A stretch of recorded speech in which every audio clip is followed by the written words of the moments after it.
and I'ma make her act accordingly. She gon' say my name like she supporting me. Catch me running to the money until my feet lose feeling. Man, I wake up to a wet dream. Every day's a Friday and every night's a sex scene. Every week is fashion week and every day I'm pressed clean.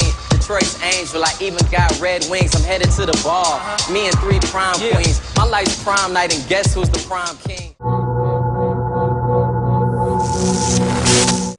They were doing this rap battle to where the prize was $10,000 and a record deal or a single deal from like Shady Music, like Shady, like Eminem and all them. Yeah. So DJ Who Kid came, everybody judged. I snuck in. I wasn't even old enough to participate in it, but I lied about my age. I got all the way to the final round and lost to like some dude, but I really thought I won, but I think the crowd was more on his side. Yeah. So I lost, but DJ Who Kid and them was like, man, we gonna keep in contact.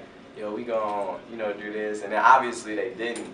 But then after I got on with Kanye, I met Who Kid again, and you know, it was all good. And Who Kid was like, man, I remember that battle, man. I was trying to hook it up, man, and they was, you know, and I'm like, all right, Who Kid.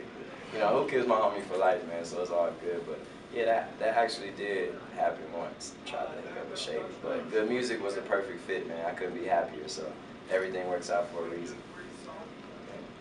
I mean, when did you really get into rapping?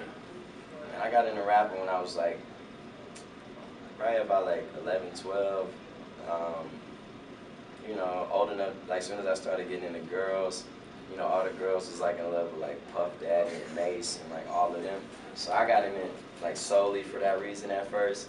And then I had a natural talent for it because the school I went to was a performing arts school. It was a real artsy school, and they made us write our own poems like every day and recite them, and you know, specialized in like music and drawing and stuff like that. So I had a good way of words. So I was kind of good at it, and I ended up falling in love with it, man, and doing my research, and you know, ended up joining like 2 or 3 different rap groups, and you know, that's how I got started, man. Yeah. What's up? 12. I used to rap about abstinence, not having sex, and not doing drugs. Then I had sex and did drugs. And I mean, I see you into, you know, fashion and shit. When did you get into the what's that, the power chains and the Yeah, well actually way back, well, I signed to Def Jam. I'm an artist. First off, I really had to build my buzz from the ground up. Like I started my own movement, even though I got signed solely off of talent and not buzz. So man, once I got signed to Def Jam in 2008, I had a lot of misconceptions. I thought, man, I'm signed, everything's good, I got my song ready, boom, boom, boom, and the label wasn't moving, and I didn't understand why. Yeah. And you know, I'm like, yo, they like, man, you need to get more buzz, you need to turn it up. I'm like, man, what the hell are you talking about? If you guys just put me on TV or put a song on the radio, you will turn my buzz up. They're like, nah, man. But you know, it was something I realized that, you know, why would the label put my album out over Rick Ross' album, over Jay-Z? I'm signed to Def Jam, and they got Rihanna, all these different people. And you know, it was then that I realized I had to start my own movement, man. I had to start my own buzz. I turned it up, and I started putting songs out through the blogs, built my own movement. Went from doing 10 shows, you know, here and there with 100 people to doing sold out shows around the country, 1,500, 2,000 and more. You know what I'm saying? You know, yeah. What was the question again? It's cool. I mean, you pretty much summed it up. But like, I remember in all the like remix, you say everybody that's big got bodied. Who is your personal favorite big? Man, probably Notorious Big. Big Pun too, man. I like, you know, Big Pun, Big L, Notorious, everybody, but Notorious Big was my favorite just because of like the swag he brought, and I feel like his flow was a blueprint for a lot of different flows in the game. And you know, even if you still listen to it now, his songs still match up to like new stuff. So you know, I gotta take my hat off to him, man. He was really one of the first rappers I was like obsessed over. Like I like love Big, man. Like Paul's no homo. Like he was just the freshest to me. You know what I'm saying? I mean, Big was that whole Bad Boy movement and Death Row movement. Both of those. Tupac was my homie too. Okay. You know what I'm saying? So that's why I got like a Rolex ring. You know, Tupac used to have a Rolex ring. So. I guess what I would ask is just what do we have to look forward to in the future as you keep getting out there? I mean, obviously you're on tour right now. Yeah, no, my album comes out June 21st, man, and I really feel like it's gonna shock the world. It's gonna be a real good one. You know, it really sums the story of a kid who, you know, really followed his heart and did what he wanted to do in life, man. And, you know, it falls in and out of love, goes through domestic love, you know, the real stuff.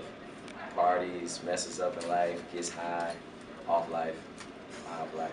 That's right. And, you know, stuff like that, man. And I just want to be, if there's one thing I want people to remember me for, it's like, you know, the kid who followed his heart, just did what he wanted to do, and was an advocate of that. So it's going to be good. And No ID, who was a hip-hop legend, is like the album producer, so he produced most of it.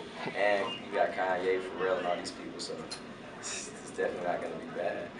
Yeah. Great. Yeah. What's up with the D glasses? Those hold a lot of significance? Yeah, man, where my Cartiers at? Let me see those, Mike. Shout out to Mike Brinkley, man. He's an OG in the game. He came in the game managing Nas and doing a lot of things like that. You know what I'm saying? I learned a lot from him. He's one of my mentors. But anyway, you know, the Cartier Buffalo Tusk. Tell me I look good in them. You like? Great. Yeah, you know, it's if you ever go to Detroit, these are like the most popular glasses there. And, you know, when you're really like doing it, you ice out everything. So like I got everything iced out. And these are actually vintage buffs, like they're old. And they kind of resemble the wood Cartiers, but they're not. They're Buffaloes. So people, I took them out on 106 and Park, and people were like, "Oh, you took the woods out?" And I'm like, "Nah, bitch. These are the Buffalo Tusks." So. All right, guys, one more question. See the what's that? The Tahitian? That's Teaser. the teaser. Yeah.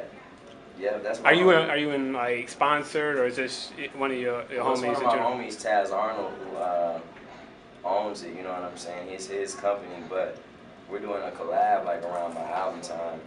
And this is like part of the collab. It's all Detroit teams. And tees is usually different colors. Mine, the Big Sean edition, is all gold. And they'll be on sale, man. You know, very limited, very hard to find. It's gonna be dope, man. It's just something that's swagged up, swagged out. And I'ma hit this drink up like it's my last. I'ma hit this night up like it's my last. I'ma hit this ass up like it's my last. Swear I'ma do it like I never had it at. Oh, oh, oh, oh.